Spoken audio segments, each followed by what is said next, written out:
தலைமகனே கலங்காதே, தனிமை கண்டு மயங்காதே.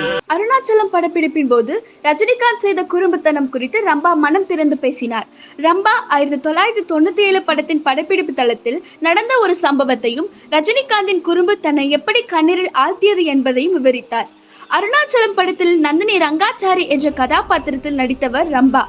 அருணாச்சலம் படத்தின் படப்பிடிப்பு நடந்தபோது இந்தி நடிகர் சல்மான் கான் படத்தின் செட்டுக்கு வந்தார் வடக்கில்.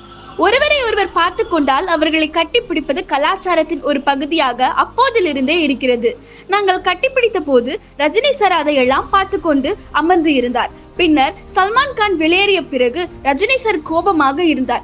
மேலும் அருணாச்சலம் படப்பிடிப்பில் ஏதோ குழப்பம் ஏற்பட்டது. அவர் எல்லோரிடமும் ஆவேசமாக பேசிக் கொண்டிருந்தார். அவரை இது போல் பார்த்தது இல்லை.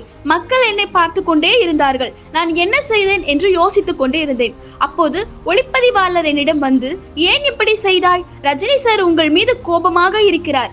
என்ன தவறு என்று எனக்கு புரியவில்லை. மொத்த தொகுப்பும் இப்படிதான் பார்த்தார்கள்.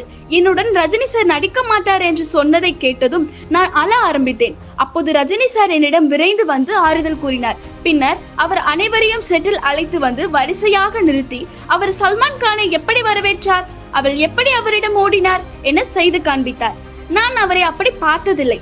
பின்னர் அவர்களிடம் அவர் எப்படி தினமும் எங்களை வாழ்த்துகிறார், நீங்கள் ஹாய் சார் என்று சொல்லிவிட்டு உட்கார்ந்து ஒரு நாவலை படிப்பார். எனவே நீங்கள் வடநாட்டு மக்களை மதிக்கிறீர்கள், தெற்கு மக்கள் உங்களுக்கு மிகவும் சிறியவர்கள் அல்லவா என கேட்டார். ரம்பா தனது அனுபவத்தை மறக்க முடியாத சம்பவம் என்று பகிர்ந்து கொண்டாலும் சமூக வலைதளங்களில் ஒரு பக்கம் மக்கள் ரஜினிகாந்தை எல்லை மீறிவிட்டதாக விமர்சித்தனர். மறுபுறம் ரஜினிகாந்த் ரசிகர்கள் இந்த வீடியோ ரஜினிகாந்தை மோசமாக காண்பிக்கும் வகையில் இருப்பதாக கூறினார்கள். ரம்பா கூறியது போல் இது ஒரு குறும்பு என்றும் அவர்கள் கூறினர்.